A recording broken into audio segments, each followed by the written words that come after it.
Hello, good evening, and welcome.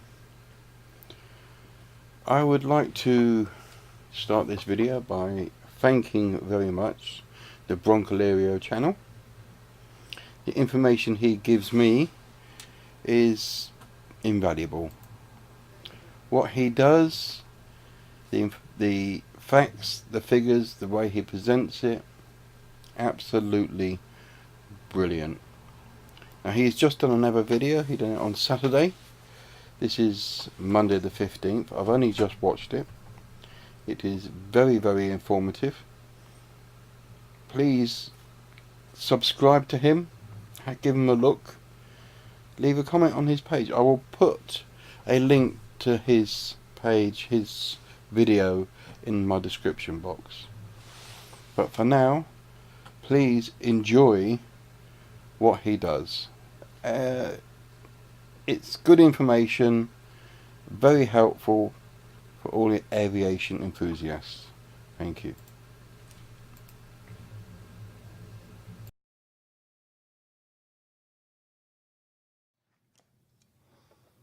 It's Saturday morning, the 13th of April. My name's Juan Brown. You're watching the blancolirio channel, and it's time for another 737 MAX update. In the previous update, we discussed the Ethiopian Airlines Flight 302 preliminary accident investigation, and from a pilot's perspective, looked at the pilot's response to the emergency as compared to the published procedures in the manual for the Boeing 737 MAX aircraft. And if there was one thing we could all agree on out of that discussion, is that there was no reason for the poorly designed initial iteration of MCAS in the 737 MAX that would put these pilots into this precarious position to begin with. So today I want to discuss the changes that Boeing and the FAA are making to the MCAS system and get the 737 new MAX line of aircraft airworthy and back in the air.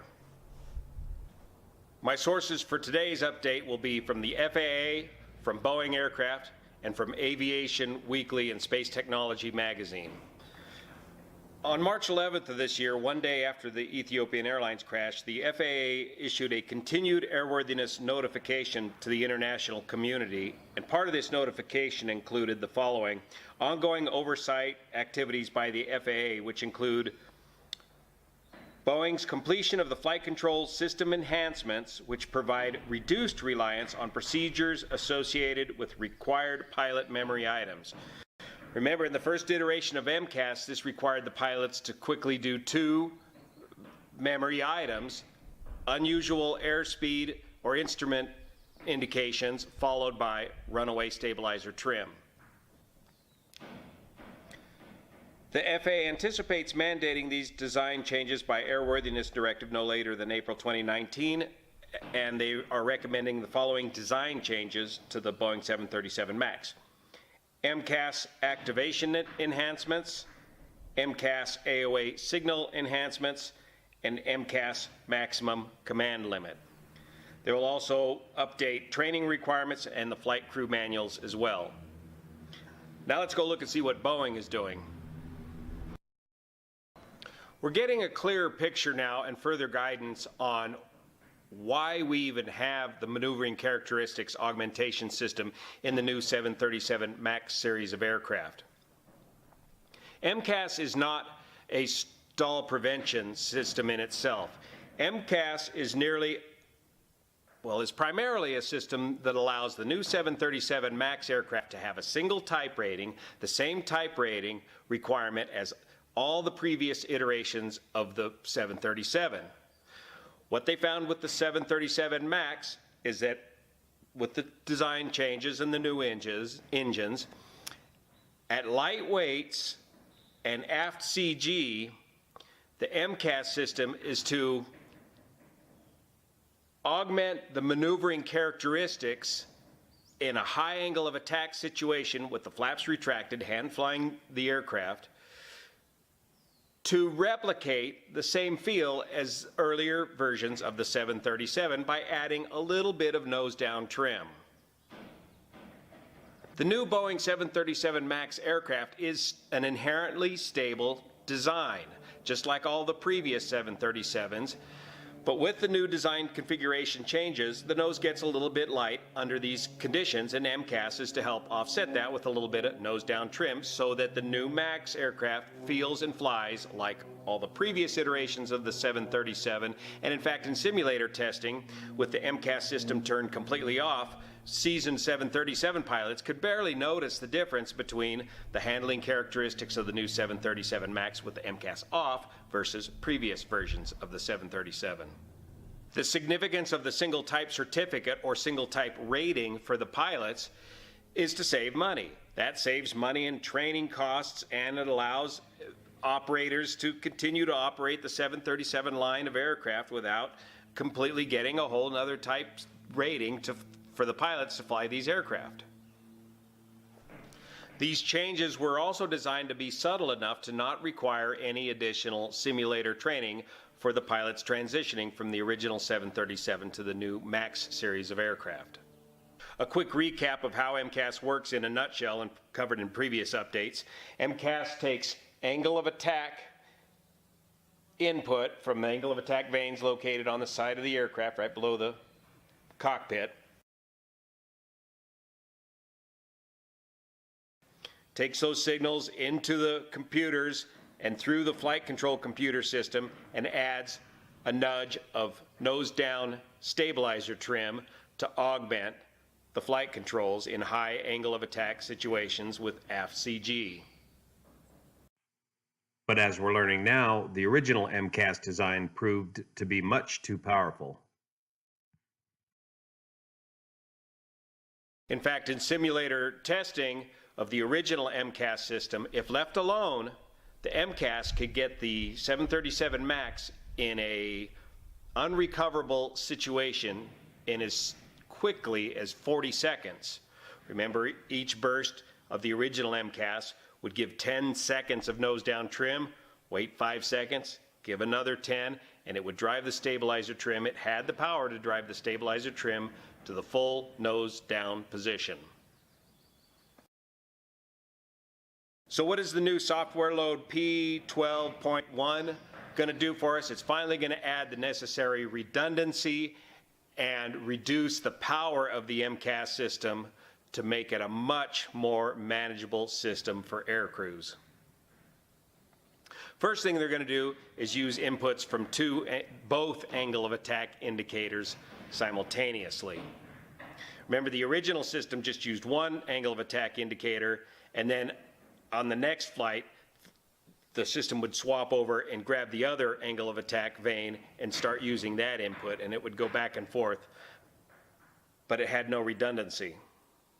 So the new software load is going to use inputs from both angle of attack vanes on the sides of the fuselage, and it's going to disable MCAS if there's a difference of only 5.5 degrees between the two vanes. The new software package will also have triple redundant filters that prevent one or both angle of attack systems from sending erroneous data to the flight control computers that could falsely trigger an MCAS. It also has design protections to prevent runaway horizontal stabilizer trim from ever overpowering the elevators. The flight control computer's triple angle of attack validity checks include an average value reasonability filter, a catastrophic failure low to high transition filter, and a left versus right AOA deviation filter. If any of these abnormal conditions are detected, MCAS is inhibited. In other words, if either angle of attack indicator or either angle of attack vane differs by 5.5 degrees, the system is cut out. If one of the angle of attack vanes fails completely, the system is cut out. And finally, if the average of the two angle of attack indicators are completely out of line, the system is cut out. The power of the MCAS system is now greatly reduced. No longer will it be allowed to run the stabilizer to a full nose down position. The MCAS downstab trim is limited so that the elevator always can provide at least 1.2 G of nose up pitch authority to enable the flight crew to recover from a nose low attitude. In other words, you'll always be able as the pilot now to override any MCAS inputs and get the nose pointed back up away from the ground at a rate of 1.2 Gs. Gs, 1 G standing here on the ground, that's 1.0 Gs. So you're going to be able to still apply positive G to get the aircraft away from the ground.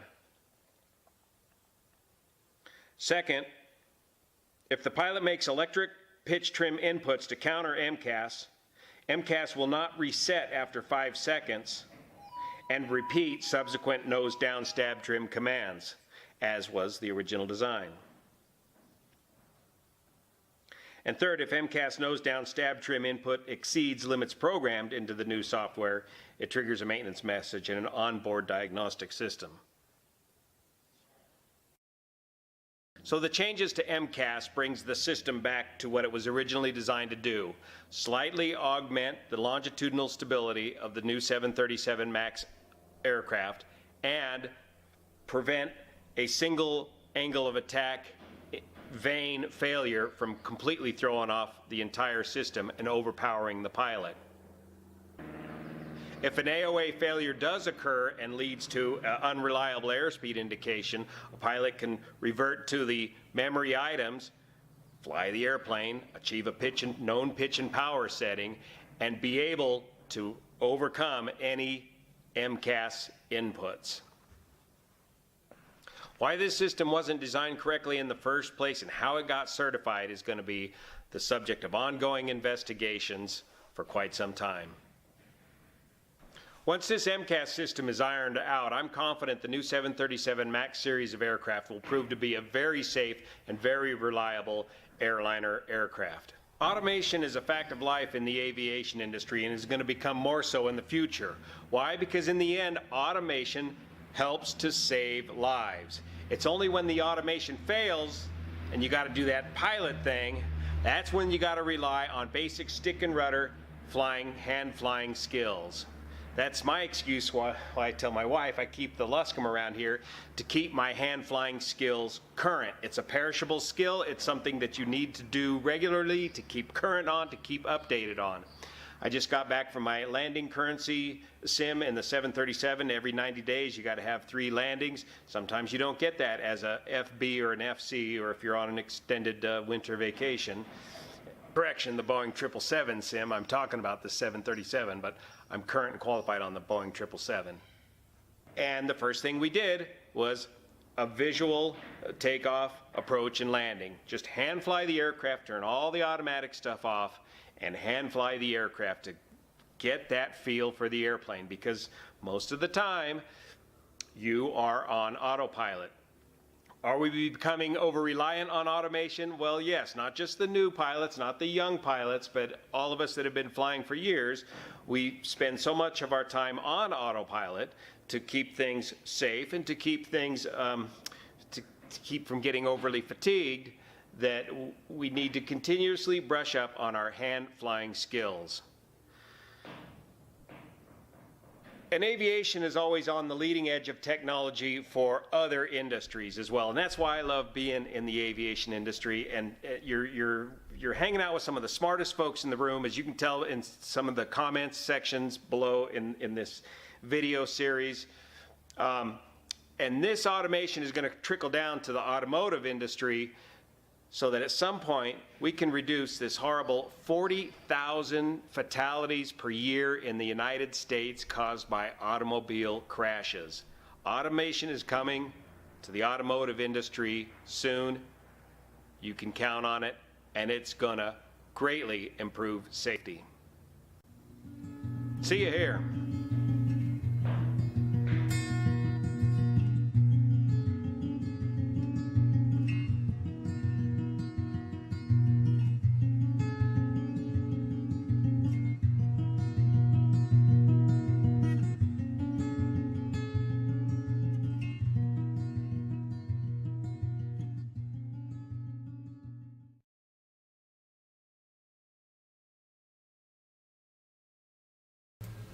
There we are. There's, well,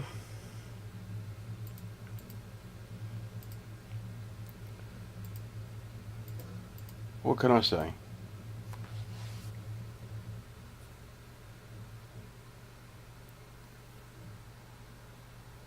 looks like Boeing has finally managed to get things back the way they should be.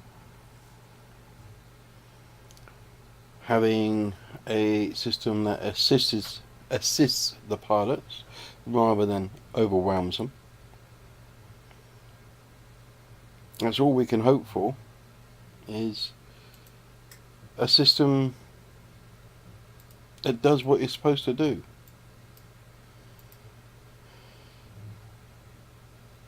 He seems to put it quite accurately. The system was designed to assist, and that is it. It wasn't designed to overwhelm, wasn't designed to put an extra burden on the pilots. It was designed to help with the CG. For those of you that are not sure on what that is the center of gravity. So if you had a ruler in your hand, not a ruler, a ruler's a king, a rule, and you balanced it on your finger, you'd equal either side. Center of gravity is where it's balanced on your finger.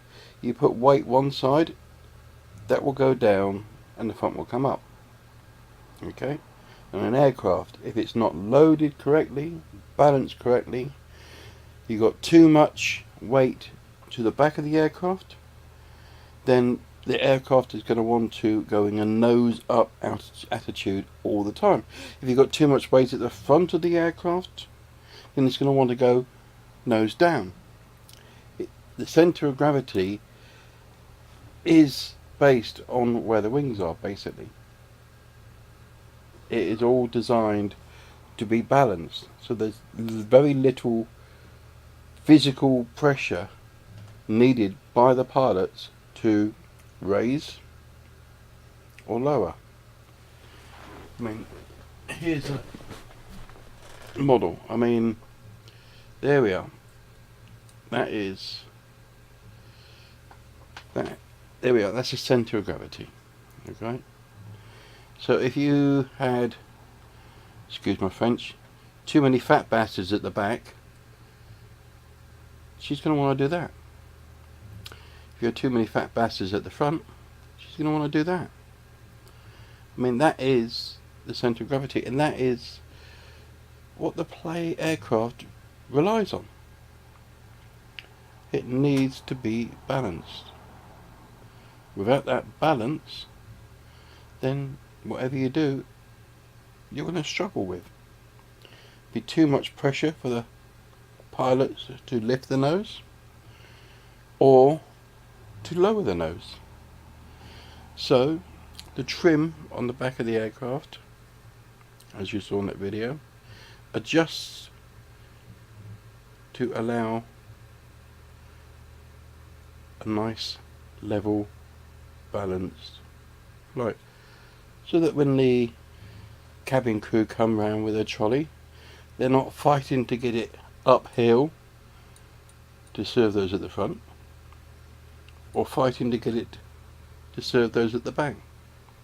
It's a nice, easy, gentle push of the trolley, so your drinks on your tray are nice and level. You're not worried about them falling into your lap or tipping over in the front of the seat.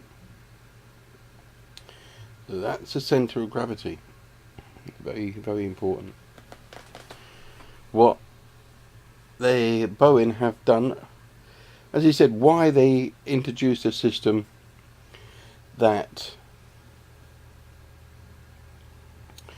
added to the workload of a pilot is beyond any of us. They are normally very, very good at producing the equipment, the software, the programming to ease the strain on the pilot, not add to it. This is probably, I'd say, one of the first major fuck ups. Well, that's all I have time for tonight. Thank you very much for watching. Be nice to each other. As they say on The Talking Dead, don't text and drive. As Dave Allen used to say, may your God go with you. And as I say, good night and thank you for watching. Please don't forget, thumbs up if you liked it, thumbs down if you didn't. Please leave a comment. Help me improve my channel. Good night and God bless.